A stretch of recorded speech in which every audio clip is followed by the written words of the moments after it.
नमस्ते। आप सभी से अनुरोध है कि कृपया हमारी चैनल को सब्सक्राइब करें, वीडियो को लाइक करें और शेयर करें और साथ में हमारा बेल आइकॉन भी अवश्य दबाएं। भारत ने ऑपरेशन सिंदूर चलाया। भारत ने पाकिस्तान को 88 घंटों के अंदर धूल चटा दी। भारत ने पाकिस्तान से सारे रिश्ते नाते तोड़ दिए। भारत ने इंडस वाटर ट्रीटी को सस्पेंड कर दिया। पाकिस्तान से अब भारत ना कुछ इंपोर्ट करता है ना पाकिस्तान को एक्सपोर्ट करता है। भारत ने पाकिस्तान से ओवरफ्लाइट्स बंद कर दी, पाकिस्तान ने भी बंद कर दी। लेकिन इतना सब होने के बाद भी भाई साहब, क्रिकेट तो खेला जाएगा, हॉकी तो खेली जाएगी। ख़ास तौर से क्रिकेट जो है वो तो डेली खेला जाएगा, चाहे उसके लिए एशिया कप जैसा एक थर्ड क्लास टूर्नामेंट जो है उसको ही क्यों ना चलाना पड़े। एशिया कप जैसा थर्ड क्लास टूर्नामेंट जिसमें कुल जमा 6 टीमें होती हैं और उन 6 टीमों में से 4 टीमें जो हैं वो सेकेंड राउंड में जाती हैं। एलिमिनेट कौन होती है? हांगकांग, सिंगापुर जैसी टीमें, यूएई जैसी टीमें। 4 टेस्ट टीम्स हैं, वो चारों के चारों जो है वो पहुंच जाती हैं सेमीफाइनल में और उसके बाद फिर सेमीफाइनल में फिर से साहब वो, यानी पाकिस्तान से आपको 3 बार खेलना है एशिया कप में। और इस पूरे देश में हमारा जो पूरा गवर्निंग स्ट्रक्चर है उसमें कहीं कोई आवाज़ मैंने उठती नहीं देखी जब कल एशियन क्रिकेट काउंसिल ने कारगिल विजय दिवस के दिन शेड्यूल जारी किया। और ना केवल शेड्यूल जारी हो गया, उसके बाद से सोने में सुहागा ये कह ले या जले पर नमक अगर बात करें उसकी तो ये कह ले कि अब लगातार जो है वो सोनी टीवी उसका प्रचार कर रहा है कि सितंबर में एशिया कप, उसकी वेन्यूज़, उसका शेड्यूल, वो सारा का सारा आप रोज़ सोनी टीवी। वैसे भी लोग जो है इस समय आपको पता है कि सोनी टीवी पे ही इंग्लैंड की सीरीज़ चल रही है, तो वो सोनी टीवी को और भी मज़ा आ गया उसको प्रोपेगेंडा करने का और उसका पब्लिसिटी करने का उसको और भी मौका मिल गया। प्रश्न ये है कि जब भारत के कुछ क्रिकेटर, एक प्राइवेट लीग जो है वो वेटरन्स की लीग है जिसको लेजेंड्स लीग बोलते हैं, world league of WCL, world championship of legends. तो वो WCL लीग में भारत और पाकिस्तान का मैच था, जो WCL BCCI से उसका कोई लेना देना नहीं है और वो BCCI के बिहाफ पे नहीं ऑपरेट होती है। उसमें भी पब्लिक प्रेशर में भारत के खिलाड़ियों ने पाकिस्तान से खेलने से मना कर दिया, वो टूर्नामेंट चौपट हो गया। तो BCCI को ऐसी क्या लगी हुई है भाई? BCCI के ऊपर देश के कानून भी लागू नहीं होते। देश के कानून तो खैर वो कहेंगे कि हमने अभी मैं बता रहा हूँ कि BCCI क्या करती है, क्योंकि मैं BCCI का सदस्य रहा हूँ।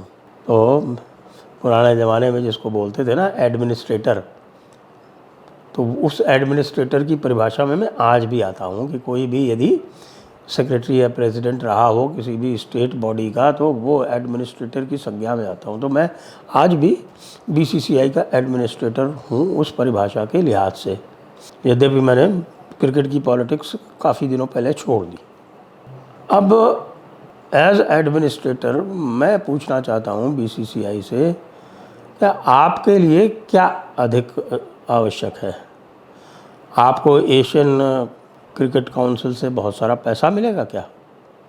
मैंने ये भी सुना है कि एशियन क्रिकेट काउंसिल से आप एक्सपेंसेस ही लेते हैं, ज़्यादा पैसा नहीं लेते हैं, आप उसको कंट्रीब्यूट करते हैं और शायद आप इसलिए करते हैं क्योंकि आपको जो एशिया के जो वोट्स हैं वो अपने पास सुरक्षित रखने हैं, इसलिए आपको एशिया कप में खेलना है। आप इस एशियन क्रिकेट काउंसिल से बाहर क्यों नहीं हो जाते? सार्क था एक, ध्यान है, एक सार्क था। सार्क में जब पाकिस्तान ने अधिक रोड़े अटकाने आरंभ किए, और वही वाली जो बात हमेशा करता है वो हर जगह करता है, वो क्रिकेट की अकेली बात नहीं है, वो हर स्पेस में वो करता है कि वो भारत की बराबरी करने का प्रयास करता है। तो जब वो सार्क में उसने किया तो भारत ने सार्क को कट करके एक अलग बना लिया, बिम्स्टेक। और बिम्स्टेक में भी जब बांग्लादेश ने थोड़ा बहुत ऊंचा नीचा करना आरंभ किया तो बांग्लादेश से पूछ लिया कि भाई बिम्स्टेक के तुमको भी छोड़ के कुछ और बना लें, अगर बिम्स्टेक में तुम बहुत प्रसन्न नहीं हो तो हम इम्स्टेक भी बना सकते हैं, तुमको भी बाहर कर सकते हैं, ऐसी कोई ख़ास बात नहीं है। मलेशिया आने को तैयार है, सिंगापुर आने को तैयार है, यहाँ तक कि बे ऑफ बंगाल में मॉरिशस नहीं है तो मॉरिशस भी आने को तैयार है, यहाँ तक सब तैयार हैं इस ग्रुपिंग में आने के लिए। तो बांग्लादेश ने कहा नहीं नहीं नहीं नहीं हुजूर, हमारा ऐसा कोई इरादा नहीं है, बिम्स्टेक बिल्कुल चलता रहेगा जोरदार, कोई दिक्कत नहीं है बिम्स्टेक में। तो भारत ने अपने राष्ट्रीय हितों के संरक्षण के लिए सार्क तक को त्याग दिया, लेकिन बीसीसीआई एशियन क्रिकेट काउंसिल को नहीं त्याग पा रही है। बीसीसीआई तुमको अगर ज़्यादा समस्या है एशियन क्रिकेट काउंसिल से अलग हो जाओ, पाकिस्तान को अलग कर दो, एक अलग बॉडी बना लो,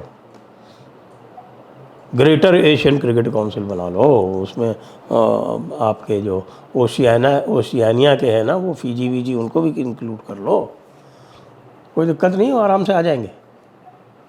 एशिया ओशियानिया क्रिकेट काउंसिल बना लो, ऑस्ट्रेलिया न्यूजीलैंड को भी ले लो, वो भी खेल लेंगे, पैसा उनको भी थोड़ी बुरा लगता है।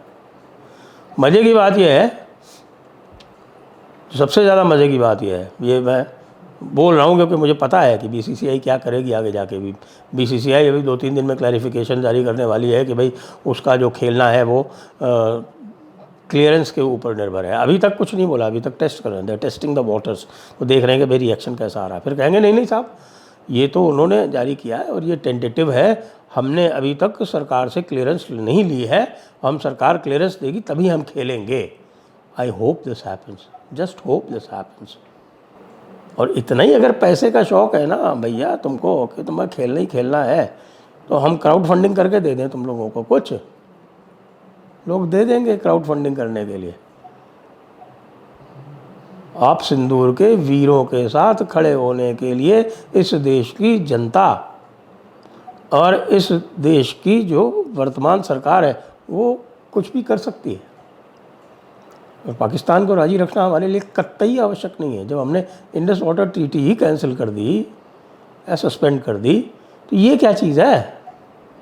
अब नेशनल स्पोर्ट्स गवर्नेंस बिल ले आई है सरकार, नेशनल स्पोर्ट्स गवर्नेंस बिल के अंतर्गत बीसीसीआई भी आने वाला है। बीसीसीआई बाहर नहीं रह पाएगा क्योंकि बीसीसीआई को भी अब ओलंपिक्स में भाग लेना है। अब उसका हवाला दे रहे हैं ये कि साहब हमको इंटरनेशनल चार्टर के हिसाब से चलना पड़ेगा, लेकिन इसी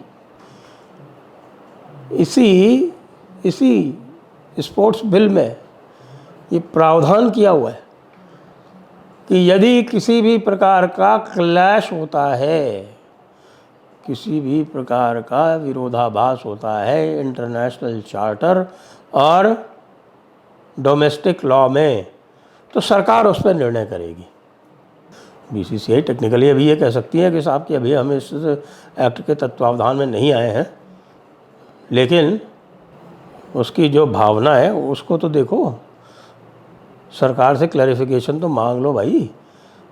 और आईसीसी में तो बीसीसीआई की चलती है, सबको पता है यार, किसको नहीं पता है, किसको उल्लू बना रहे हो बीसीसीआई वालों कि नहीं नहीं हमको अपने इंटरनेशनल ऑब्लिगेशंस जो है वो मीट आउट कर रहे हैं। आज सौरव गांगुली खड़े हुए उपदेश दे रहे थे कि नहीं नहीं स्पोर्ट्स में नहीं आना चाहिए। क्या नहीं आना चाहिए? ये पॉलिटिक्स की बात है या देश की अस्मिता की बात है? शर्म नहीं आती तुमको सौरव गांगुली? तुम कह रहे हो कि साहब के स्पोर्ट्स में पॉलिटिक्स नहीं आनी चाहिए। पाकिस्तान ने जो पहलगाम में किया वो पॉलिटिक्स थी, जो ऑप सिंदूर हुआ वो पॉलिटिक्स थी, वह भारत माता की नाक का प्रश्न है। और भारत माता की नाक कुछ क्रिकेट के ब्यूरोक्रेट और उनके समर्थक जो बैठे हुए हैं सेक्युलर किस्म के परिंदे और दरिंदे हमारी सरकारों में, वो नहीं करेंगे। ये निर्णय भारत की जनता करेगी, सुन लो बीसीसीआई कान खोल के। और किसी भी हालत में हम तुमको पाकिस्तान से नहीं खेलने देंगे, चाहे वो एशियन क्रिकेट काउंसिल हो और चाहे वो आईसीसी का टूर्नामेंट हो। हमें पता है कि आईसीसी तुम्हारे बिना नहीं चल सकती। अपनी शक्ति को पहचानो, अपनी शक्ति को पहचानो, और सिर्फ इसलिए मत रह जाओ कि साहब कोई भारतीय जो है वो आईसीसी का प्रेसिडेंट है। आईसीसी यदि भारत का प्रेसिडेंट, अगर आईसीसी का प्रेसिडेंट है भारतीय, तो उसको भी भारत के हित रखने पड़ेंगे। वो भारत के कारण गया है वहाँ पे। ये बात कतई नाकाबिले बर्दाश्त है, ये बात पूरी तरह से अस्वीकार्य है। We will not accept this.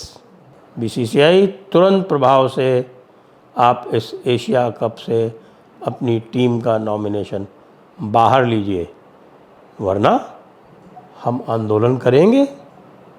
हो सकता है आपका बायकॉट करने की नौबत आए तो वो भी करें, वो भी करेंगे। तो हमारे सुनने वाले हैं, वो भी बताएं हमें क्या करना चाहिए। हम आपकी टिप्पणियों की प्रतीक्षा कर रहे हैं। जय हिंद, जय भारत, वंदे मातरम।